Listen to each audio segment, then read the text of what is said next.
Silakan eh, paparkan hasil kerja kelompok kalian. Iya, Pak.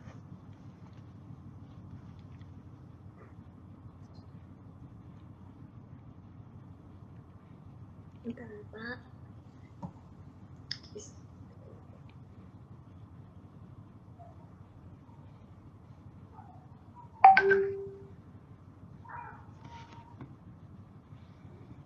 Silakan.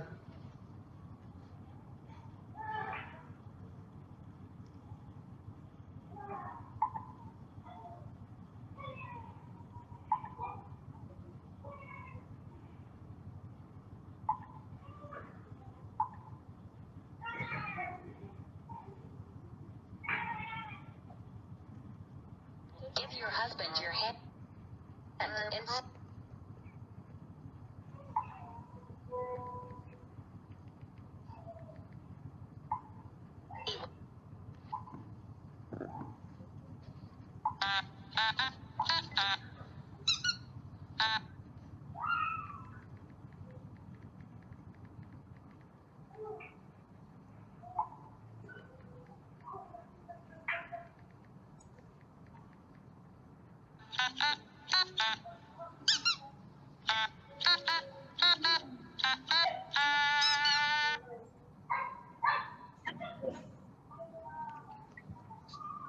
Bisa.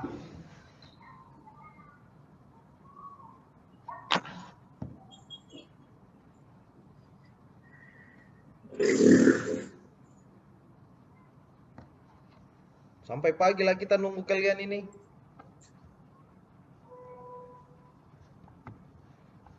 Bisa.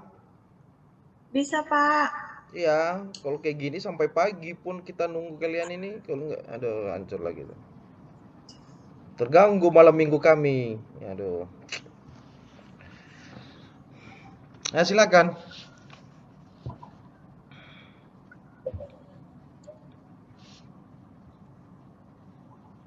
Assalamualaikum warahmatullahi wabarakatuh. Selamat malam kakak-kakak, abang-abang, Pak.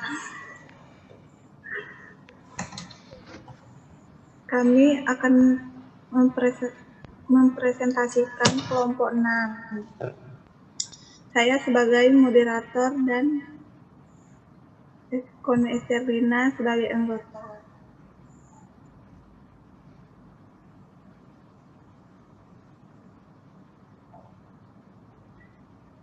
Kami akan mempresentasikan hasil kelompok kami yang berjudul Perlindungan HAM terhadap korban tindakan pidana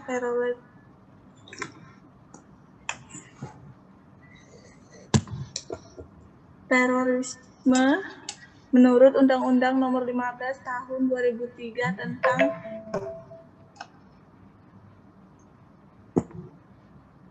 tentang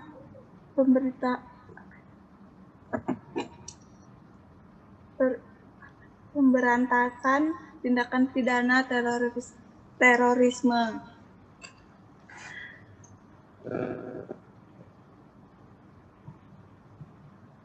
Pengertian tindakan pidana terorisme, definisi terorisme sampai dengan saat ini masih menjadi perdebatan meskipun sudah ada ahli yang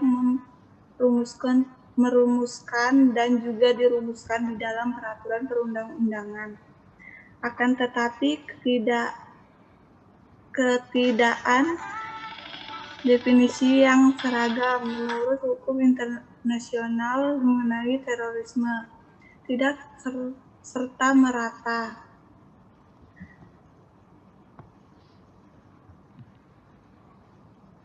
Meniadakan definisi hukum terorisme itu masing-masing negara mendefinisikan menurut hukum nasionalnya untuk mengatur, mencegah, dan mengulang terorisme.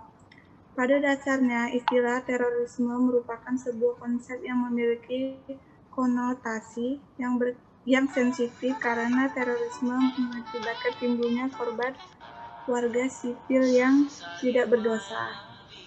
Untuk memahami makna terorisme lebih jauh dan mendalam, kiranya perlu dikaji terlebih dahulu terorisme yang dikemukakan baik oleh beberapa lembaga maupun beberapa pakar ahli. Mendefinisikan terorisme sebagai aksi yang melibatkan kekerasan serius terhadap seseorang kerugian berat. 2. Penggunaan atau ancaman didesain untuk mempengaruhi pemerintah atau untuk mengintimidasi publik atau bagian tertentu dari publik. 3. Penggunaan atau ancaman dibuat dengan tujuan politik, agama, atau ideologi. 4. Penggunaan atau ancaman yang masuk dalam subjek yang melibat senjata api dan bahan peledak. Pengaturan terhadap korban tindak pidana terorisme. Kitab Undang-Undang Hukum Acara Pidana ternyata bahwa perlindungan hukum terhadap pelaku mendapatkan porsi yang begitu banyak dan besar.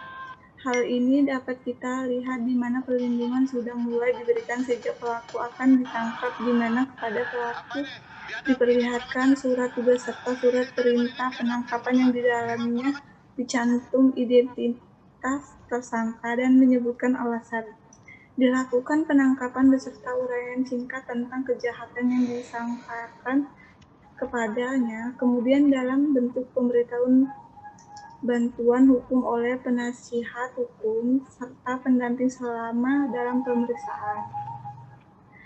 Hal belum memadainya perlindungannya yang diberikan pada korban kejahatan dalam hal ini termasuk juga korban kejahatan tindakan pidana terorisme karena dipengaruhi oleh beberapa faktor, yaitu 1. Faktor undang-undang. Keberadaan suatu undang-undang dalam suatu sistem hukum merupakan faktor yang sangat menentukan bagi tercapainya suatu tertib hukum, karena untuk itulah salah satu tujuan dibentuknya undang-undang. Terlebih lagi, undang-undang merupakan sumber hukum yang utama, yang mana kaidah-kaidah hukum yang banyak itu memang berasal dari perundang-undangan yang menuliskan hukum dalam berbagai undang-undang dan membukanya dalam kitab undang-undang. 2. Kesadaran hukum korban. Dalam penerapan perlindungan hukum terhadap korban kejahatan, korban seperti takut dengan adanya ancaman dan teror baik fisik maupun psikis, sehingga mengakibatkan korban tidak mau untuk melaporkan kejadian yang menimpanya. 3. Faktor pendukung. Kurangnya sarana dan prasarana pendukung. Dalam pasal 5 ayat 1 Undang-Undang Nomor 13 Tahun 2006 tentang perlindungan saksi dan korban disebutkan seseorang saksi dan korban berhak untuk mendapatkan tempat kediaman baru. Penjelasan pasal menyebutkan bahwa yang dimaksud dengan tempat kediaman baru adalah tempat tertentu yang bersifat sementara dan dianggap aman. 4. Faktor sumber daya manusia. Keterbatasan sumber daya manusia baik secara kuantitas maupun kualitas terutut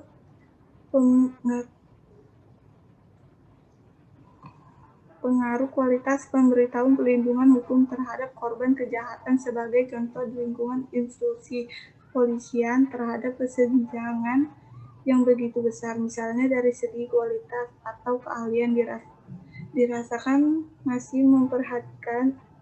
Demikian juga dengan jurnal personilnya. Selanjutnya akan dibacakan oleh Koni Esterlina.